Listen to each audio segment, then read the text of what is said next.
Assalamualaikum warahmatullahi wabarakatuh. Ghazawatur Rasul Sallallahu Alaihi Wasallam. Da'aimu bina al-mujtama al-islami. Langkah-langkah Nabi Muhammad dalam membentuk atau dalam membangun masyarakat Islam. Wa ahammu hadhihi da'aim salasa. 3 langkah penting dari hal ini adalah: al-awwal, bina'ul masjid. Yang pertama, membangun masjid. Awalu amal qama bihi Rasulullah sallallahu alaihi wasallam fil mujtama' jadid huwa bina al-masjid. Langkah awal yang diterapkan atau yang dilakukan oleh Nabi Muhammad dalam membentuk masyarakat baru adalah membangun masjid. Wa dzalikal makan alladzi barakat fihi naqituhu. Lokasi yang dipilih untuk membangun masjid di sini adalah lokasi di mana kendaraan beliau, dalam hal ini adalah unta kesayangan beliau, berhenti. Jadi ketika untanya berhenti di sebuah tanah itu, maka tanah tersebut yang digunakan sebagai lokasi pembangunan masjid. Wa qad bada'a ar-Rasul sallallahu alaihi wasallam bil masjid. Dan Nabi Muhammad memulai membangun masjid. Mengapa Nabi Muhammad ini memulai langkah awalnya dengan membangun masjid? Li'annahu, karena masjid itu adalah markazu intilaqid da'watil Islam, tempat atau pusat dari dakwah Islam, tempat berkumpulnya dakwah Islam. Fafihi taqamus sholawatun, dan di sana tempat didirikannya sholat atau dilaksanakannya sholat. Wa yajtami'ul muslimuna, tempat berkumpulnya kaum muslimin, litadbiri umurihim, untuk mengkonsultasikan urusan-urusan mereka, wa munaqasah syiasyati, dan bermusyawarah terkait siasat-siasat dakwah atau langkah-langkah dakwah yang lain. Asani al-mu'akhah bainal muhajirin wal ansori, mempersaudarakan kaum muhajirin dan kaum ansor. Kita ingat kembali bahwa kaum muhajirin di sini adalah orang-orang yang berasal dari Mekah yang kemudian ikut Nabi Muhammad berhijrah ke Madinah. Sedangkan kaum Ansor di sini adalah kaum atau penduduk asli dari kota Madinah. Amal amalusani, sedangkan langkah kedua atau tindakan kedua, fahuwal mu'akhah bainal muhajirin wal ansor, yaitu mempersaudarakan antara kaum muhajirin dan kaum ansor. Wa kanat mu'akhah doruriyah, dan kegiatan mempersaudarakan ini adalah sesuatu yang mendesak untuk segera dilakukan. Likai yu'awidul muhajirin, agar kaum muhajirin ini dapat segera mendapatkan solusi alladzi taroku fi Makkah, tentang segala sesuatu yang sudah mereka tinggalkan di Mekah.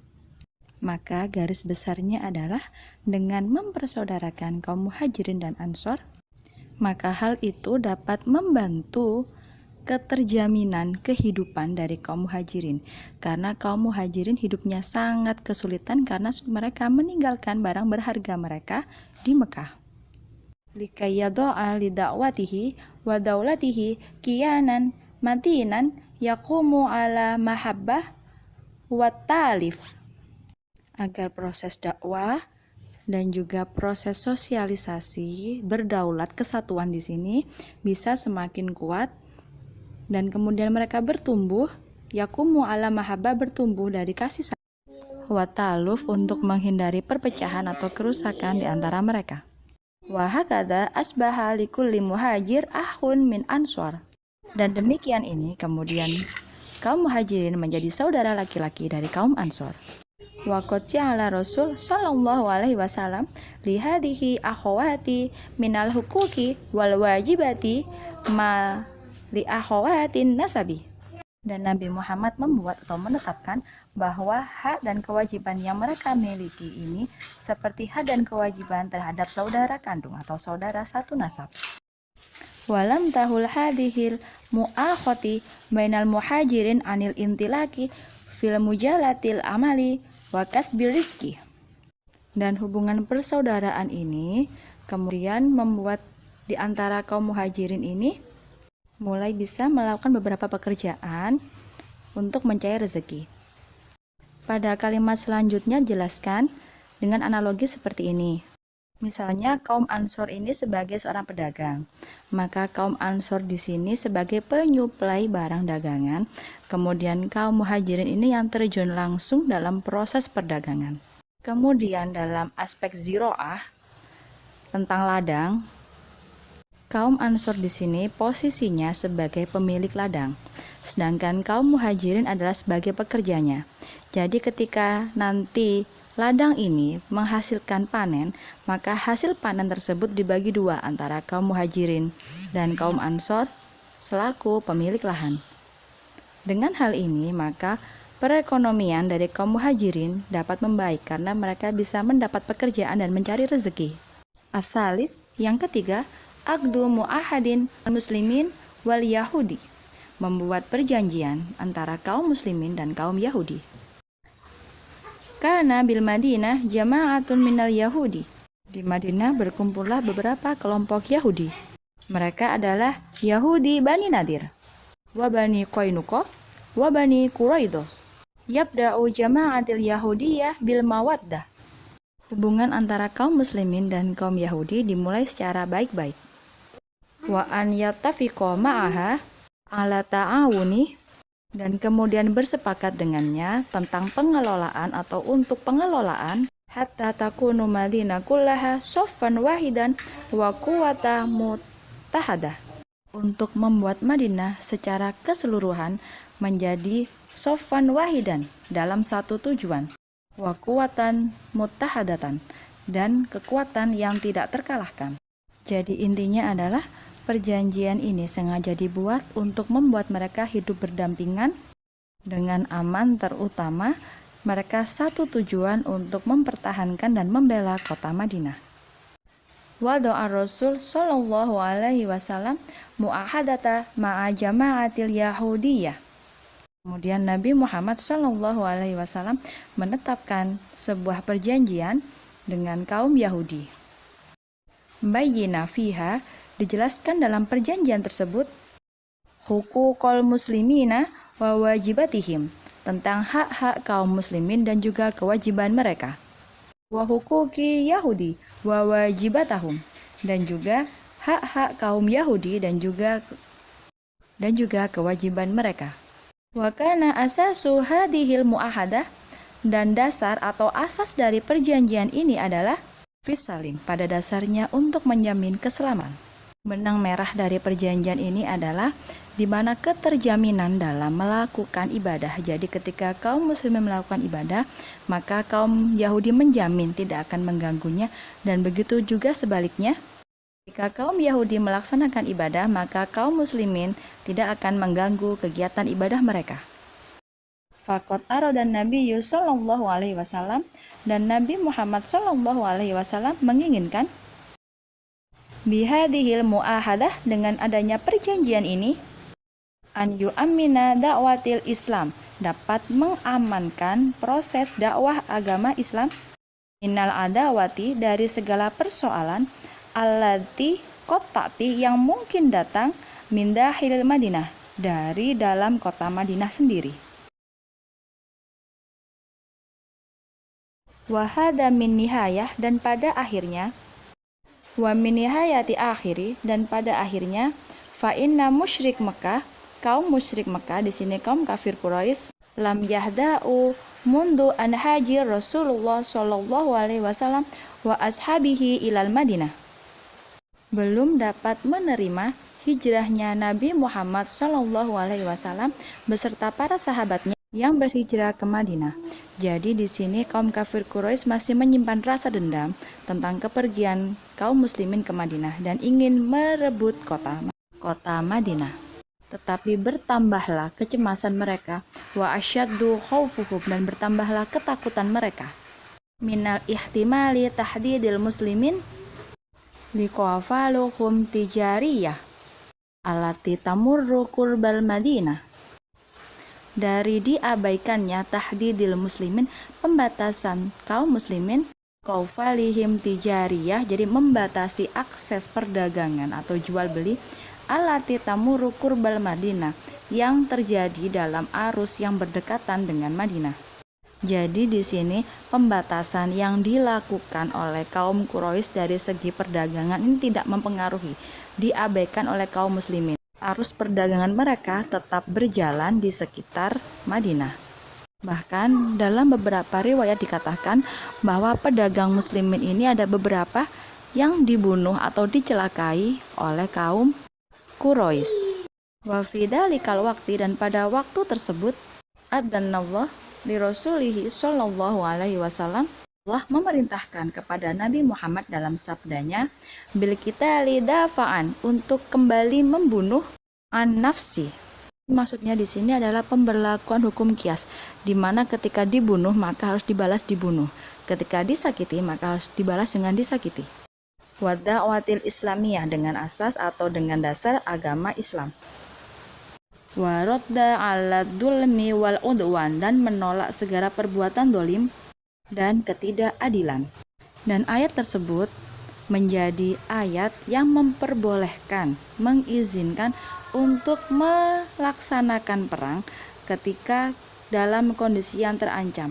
Jadi maksudnya di sini adalah kaum muslimin diperbolehkan untuk berperang untuk membela agama mereka, untuk membela keselamatan mereka, itu diperbolehkan. Namun jika kaum muslimin ini memulai perang terlebih dahulu, hal ini yang tidak diperbolehkan. Perintah tersebut terdapat dalam surat Al-Hajj ayat 39 dan 40. Waqad waqa'at bainal muslimin wal musyrikin, dan terjadilah antara kaum muslimin dan kaum musyrikin sittu wa ishruna ghazwatan, 26 peperangan. Wa ghazawat al-hamah arba', dan perang yang terkenal atau perang terpenting ada 4.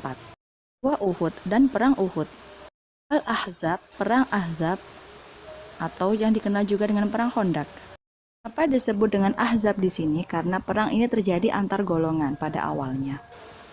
Jadi perlu kita luruskan di sini bahwa ada perbedaan antara Ahzab dan Azab. Kalau Azab ini adalah hukuman, sedangkan Ahzab ini adalah golongan-golongan. Dan perang yang terakhir adalah Fathu Makkah, pembukaan kota Makkah.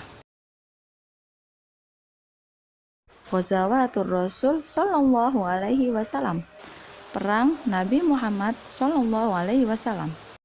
Awalul ghazawat, awal perang atau perang pertama, allati waqa'at fi yaumis sabi asyar min Ramadan, terjadi pada tanggal 17 Ramadan minas sanati saniyah minal hijrah, pada tahun kedua Hijriah.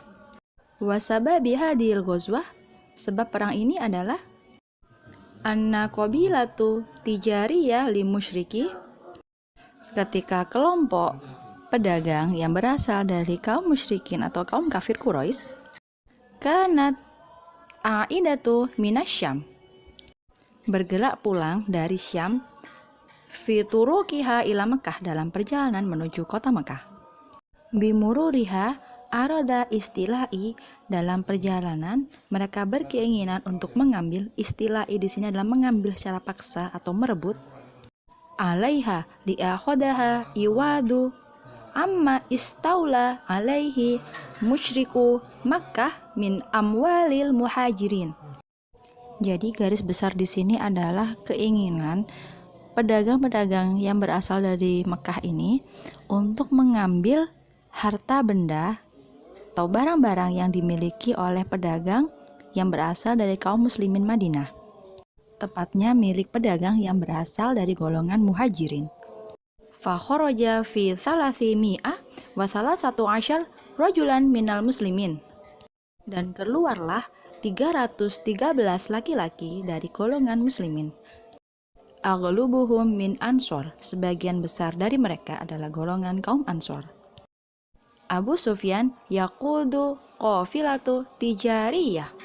Yaqudu di sini artinya menyetir.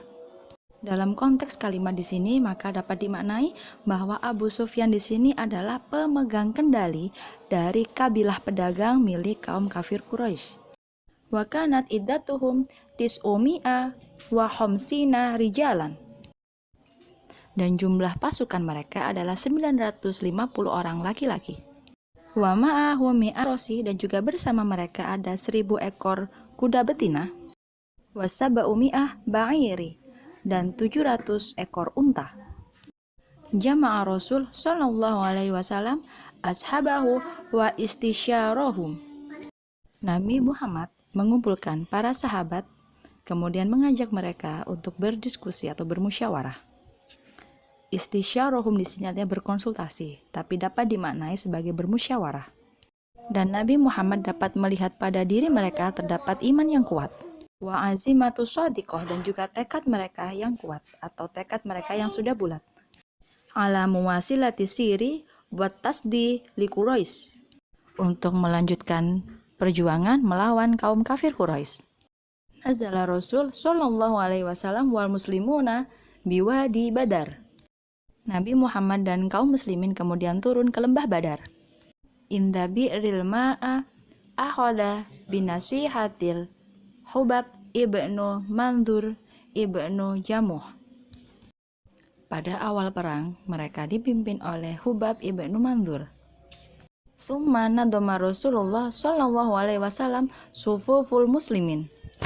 Kemudian Nabi Muhammad mengatur barisan kaum muslimin. Wa a'lana, dan mengumumkan bida al-ma'rikah, memulai peperangan atau memulai pertarungan. Bi kalimati qawiyah mu'minah, dengan kalimat yang kuat dan menenangkan. Walladhi nafsu Muhammadin biyadihi la yuqatiluhumul yawma rajulun fayaqtul sabiran muhtasibah muqbilan ghairu mudiri illa adkhuluhullahu jannah. Yang inti dari perkataan tersebut adalah Nabi Muhammad di sini meminta kaum muslimin untuk menghilangkan semua keraguan, dan di sini Nabi Muhammad menjamin bahwa siapapun yang terbunuh secara syahid pada perang ini akan mendapat jaminan surga dari Allah Subhanahu wa taala. Kanat ma'rikatu Badar, yang terjadi pada pertempuran atau peperangan Badar, zimatan qasiyatan, kekalahan yang telak atau kekalahan mutlak. Lil musyrikin, untuk kaum musyrikin. Haitsu walawa mudabbirina ba'da an kutila minhum sab'un wa usiru minhum sab'un. Haitsu, yang terjadi adalah terbunuh sebanyak 70 orang dan juga menjadi tawanan sebanyak 70 orang. Amal muslimuna faqad istushhida minhum arba'ata asyar suhadaan faqat. Sedangkan dari pihak kaum muslimin yang meninggal sebagai syuhada sebanyak 14 orang saja. Ahaddasa intaswarul muslimina fi ma'rikati Badar, tersebarlah berita tentang kemenangan kaum muslimin di perang Badar. Dhawiyan ha'ilan, sebagai sebuah dentuman yang keras atau gebrakan besar. Fi anha'i, di sekitar Jaziratil Arabiyah, Jazirah Arab.